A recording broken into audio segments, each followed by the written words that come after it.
அன்பான இறைமக்களே, உங்கள் அனைவரையும் நம் ஆண்டவராகிய இயேசு கிறிஸ்துவின் நாமத்தினால் வாழ்த்துகிறேன். இன்றைய இறை வார்த்தையில் எசாயா இறைவாக்கினர் வழியாக ஆண்டவர் கூறுகிறார், நம்முடைய பாவங்களில் இருந்து நாம் நம்மை கழுவி தூய்மையாக்க வேண்டும், தீமையை அறவே விட்டொழிக்க வேண்டும், நன்மை செய்ய கற்றுக்கொள்ள வேண்டும், பிறருக்கு உதவி செய்ய வேண்டும். இவ்வாறெல்லாம் நாம் செய்யும் போது நம்முடைய பாவங்கள் கரும் சிவப்பாய் இருந்தாலும் அது உறைந்த பனி போல வெண்மையாகும். ஆண்டவர் கூறிய இந்த இறைவாக்குகளை நாம் கை கொள்ளும் போது நம்முடைய பாவங்களில் இருந்து மன்னிப்பு பெற்று பஞ்சை போல வெண்மையாக மாற்றப்படுகிறோம். மேலும் இன்றைய நற்செய்தியில் ஆண்டவர் கூறுகிறார், நாம் செய்கிற செயல்கள் எல்லாம் மற்றவர்கள் பார்க்க வேண்டும் என்பதற்காக நாம் செய்யக்கூடாது. மற்றவர்கள் நம்மை புகழ வேண்டும் அல்லது நம்மை பற்றி பெருமையாக பேச வேண்டும் என்பதற்காக நாம் எதையும் செய்யக்கூடாது. நாம் பெரியவராக இருக்க வேண்டும் என்று நினைக்கக்கூடாது. மாறாக மற்றவர்களுக்கு தொண்டு செய்பவர்களாக இருக்க வேண்டும். நம்மை நாம் தாழ்த்த வேண்டும். அப்பொழுது ஆண்டவர் நம்மை உயர்த்துவார். ஆண்டவர் இயேசு கிறிஸ்து இந்த பூமியில் வாழ்ந்த காலத்தில் தன்னைத்தானே தாழ்த்தினார். அதனால்தான் தாழ்ச்சியோடு வாழ்ந்தார். அதனால்தான் தந்தையாகிய கடவுள் அவரை எப்பெயருக்கும் மேலாக உயர்த்தினார். ஆண்டவர் இயேசுவின் பெயருக்கு விண்ணுலகோர் மண்ணுலகோர் யாவரும் மண்டியிடுவர் என்று இறை வார்த்தை கூறுகிறது. அந்த அளவுக்கு உயர்த்தப்பட்டிருக்கிறார். நாமும் கூட ஆண்டவர் இயேசுவின் வழிமுறைகளை பின்பற்றி நம்மை நாமே தாழ்த்தி ஆண்டவரிடம் நம்மை ஒப்பு கொடுத்து ஜெபிப்போம். அன்பின் பரலோக பிதாவே, உம்மை போற்றுகிறேன், உம்மை புகழுகிறேன், உம்மை ஆராதிக்கிறேன், உமக்கு நன்றி கூறுகிறேன் அப்பா. இதோ இந்த காலை வேளையிலே உம்மை நோக்கி கூப்பிடுவதற்கு கொடுத்திருக்கிற கிருபைக்காக நன்றி ராஜா. அதிகாலையிலே உம்மை தேடுகிறவன் கண்டடைகிறான் என்ற இறை வார்த்தையின்படி ஆண்டவரே, இதோ இந்த அதிகாலை நேரத்திலே உம்மை நோக்கி மன்றாடுகிறோம் அப்பா. ஆண்டவரே, எங்களுக்கு சுகம் கொடுக்கிற தேவன் நீர் ஒருவரே. நீர் வல்லமையுள்ளவர், இரக்கமுள்ளவர், அன்புள்ள தேவன். நன்றி இயேசுவே, நன்றி தேவனே. உம்முடைய இரக்கம் வானங்களுக்கு மேலாக உயர்ந்துள்ளது. ஆண்டவரே, எங்கள் ஒவ்வொருவரையும் மன்னியும் ராஜா. எங்களுடைய பாவ வாழ்க்கையிலிருந்து எங்களுக்கு விடுதலை கொடும் ராஜா. கடந்த காலத்தில் நாங்கள் செய்த பாவத்திற்காக இப்பொழுது மன்னிப்பு கேட்கிறோம் ராஜா. மன்னியும் தேவனே. எங்களுடைய பாவங்கள் கரும் சிவப்பாய் இருக்கின்றன. அதை தூய்மையான வெண்மையான பனி போல மாற்றும் ராஜா. நாங்கள் பாவத்திலிருந்து விடுதலை பெற்று மீட்பு பெறும்படி உம்முடைய நாமம் எங்களுக்கு கொடுக்கப்பட்டுள்ளது தேவனே. உம்முடைய வல்லமையில நாமத்தினாலே இப்பொழுது எங்களுடைய பாவங்களை எல்லாம் மன்னித்து எங்களை சுத்திகரியும் தேவனே. தீமை அறவே விட்டு விலக எங்களுக்கு உதவி செய்யும் ராஜா. அன்பின் தேவனே, எங்களுடைய வாழ்விலே வீண் பெருமைக்காகவும் புகழுக்காகவும் தேடி அலைந்த நாட்களுக்காக மன்னிப்பு கேட்கிறேன் ராஜா. மன்னியும் தேவனே, மன்னியும் அப்பா. நீர் உம்முடைய சீடர்களுடைய பாதங்களை கழுவி உம்மை தாழ்த்தியது போல ஆண்டவரே, நாங்களும் எங்களை தாழ்த்துகிறோம் அப்பா. உம்முடைய சமூகத்திலே தாழ்த்துகிறோம் தேவனே. எங்கள் ஒவ்வொருவரையும் மன்னியும் ராஜா. மன்னிப்பின் தேவன் நீர் எங்கள் ஒவ்வொருவரையும் மன்னித்து எங்களுக்கு மீட்பை கொடும் ராஜா. அப்படியே செய்கிற கிருபைக்காக நன்றி தேவனே.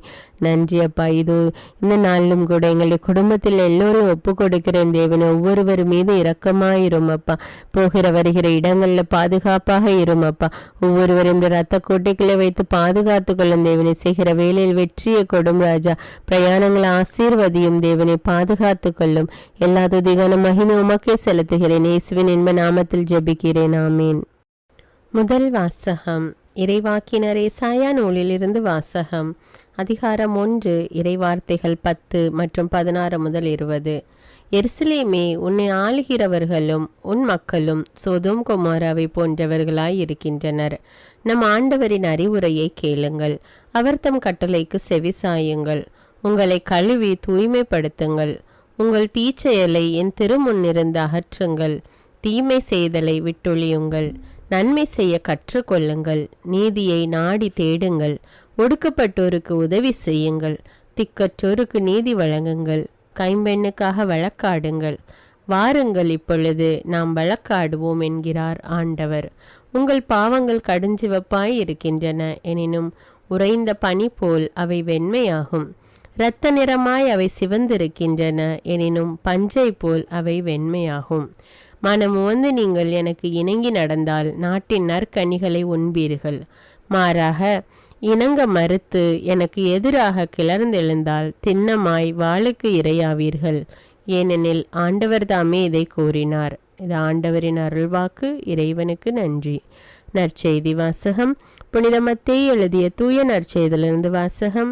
அதிகாரம் 23, இறை வார்த்தைகள் 1 முதல் 12. அக்காலத்தில் இயேசு மக்கள் கூட்டத்தையும் தம் சீடரையும் பார்த்து கூறியது, மறைநூல் அறிஞரும் பரிசேயரும் மோசேயின் அதிகாரத்தை கொண்டிருக்கின்றனர். ஆகவே அவர்கள் என்னென்ன செய்யும்படி உங்களிடம் கூறுகிறார்களோ அவற்றையெல்லாம் கடைபிடித்து நடந்து வாருங்கள். ஆனால் அவர்கள் செய்வது போல நீங்கள் செய்யாதீர்கள். ஏனெனில் அவர்கள் சொல்வார்கள், செயலில் காட்ட மாட்டார்கள். சுமத்தற்கரிய பழுவான சுமைகளை கட்டி மக்களின் தோளில் அவர்கள் வைக்கிறார்கள். ஆனால் அவர்கள் தங்கள் விரலால் தொட்டு அசைக்கக்கூட முன்வர மாட்டார்கள். தாங்கள் செய்வதெல்லாம் மக்கள் பார்க்க வேண்டும் என்று அவர்கள் செய்கிறார்கள். தங்கள் மறைநூல் வாசக பட்டைகளை அகலமாக்குகிறார்கள். அங்கியின் குஞ்சங்களை பெரிதாக்குகிறார்கள். விருந்துகளில் முதன்மையான இடங்களையும் தொழுகை கூடங்களில் முதன்மையான இருக்கைகளையும் விரும்புகின்றார்கள். சந்தை வெளிகளில் மக்கள் தங்களுக்கு வணக்கம் செலுத்துவதையும் ரபி என அழைப்பதையும் விரும்புகிறார்கள். ஆனால் நீங்கள் ரபி என அழைக்கப்பட வேண்டாம், ஏனெனில் உங்களுக்கு போதகர் ஒருவரே. நீங்கள் யாவரும் சகோதர சகோதரிகள். இம்மண்ணுலகில் உள்ள எவரையும் தந்தை என நீங்கள் அழைக்க வேண்டாம், ஏனெனில் உங்கள் தந்தை ஒருவரே, அவர் விண்ணகத்தில் இருக்கிறார். நீங்கள் ஆசிரியர் எனவும் அழைக்கப்பட வேண்டாம், ஏனெனில் கிறிஸ்து ஒருவரே உங்கள் ஆசிரியர். உங்களுள் பெரியவர் உங்களுக்கு தொண்டராக இருக்கட்டும். தம்மை தாமே உயர்த்துகிறவர் எவரும் தாழ்த்த பெறுவர், தம்மை தாமே தாழ்த்துகிறவர் எவரும் உயர்த்த பெறுவர். இது கிறிஸ்துவின் நற்செய்தி. கிறிஸ்துவே உமக்கு புகழ்.